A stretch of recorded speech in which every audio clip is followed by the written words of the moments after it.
नेपालमा बङ्गुर पालन गर्ने धेरै किसानहरूले भोग्ने मुख्य समस्या भनेको सोचेअनुसार बङ्गुरको वेट नबढ्नु हो।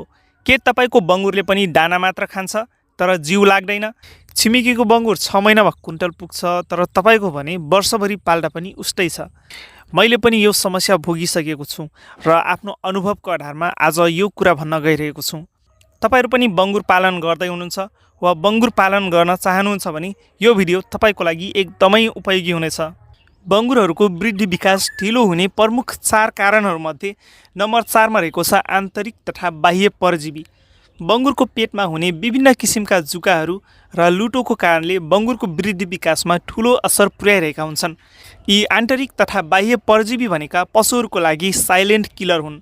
यदि बङ्गुरमा जुका छ भने तपाईँले खुवाएको महँगो दाना बङ्गुरले होइन जुकाले खाइरहेका हुन्छन्, जसले गर्दा खाएअनुसार वेट नआउने, भुँडी ठुलो हुने र मन लगाएर नखाने जस्ता लक्षणहरू देखा पर्छन्। यसैगरी नम्बर 3 मा रहेको छ आइरनको कमी। बङ्गुरको दुधमा पाठापाठीहरूलाई चाहिने जति आइरन हुँदैन।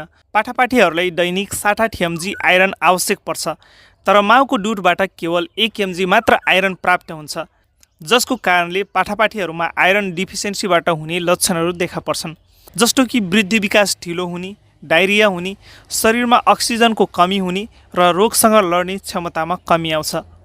नम्बर 2 मा रहेको छ सन्तुलित दाना।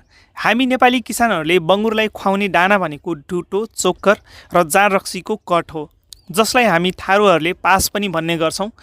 यस्तो आहारमा बङ्गुरलाई चाहिने पोषणको कमी हुन्छ। यस्तो आहार बङ्गुरले 10 केजी खाँदा पनि 1 केजी मासु लाग्दैन। त्यसकारणले साथीहरू, यस्तो दाना खुवाएर तपाईँहरूले बङ्गुर पालनबाट इन्कम गर्न सक्नुहुन्न। नम्बर 1 मा रहेको छ ब्रिड। नेपालमा बङ्गुर पालन व्यवसाय फस्टाउन नसक्नुको सबैभन्दा ठुलो र मुख्य कारण भनेको ब्रिडको समस्या हो। धेरै किसानहरूले दाना र खोरमा लाखौँ लगानी गर्नुहुन्छ, तर ब्रिड नै कमजोर भएपछि जतिसुकै मलजल गरे पनि फल लाग्दैन। धेरैजसो एजेन्ट वा फर्महरूले यो उन्नत जातको हो भन्दै जथाभावी क्रस गराउँछन् र कमसल पाठापाठीहरू किसानलाई भिडाउँछन्। किसानले 6 महिनामा 100 केजी पुग्छ भनेर पाल्छन्, तर 1 वर्ष पाल्दा पनि 50-60 केजी कटेको हुँदैन। त्यसकारणले व्यावसायिक रूपमा बङ्गुर पालन गर्ने साथीहरू यो कुरालाई विशेष ध्यान दिनुहोला र यसै अनुसार काम गर्नुभयो भने बङ्गुर पालनबाट राम्रो इन्कम गर्न सक्नुहुन्छ।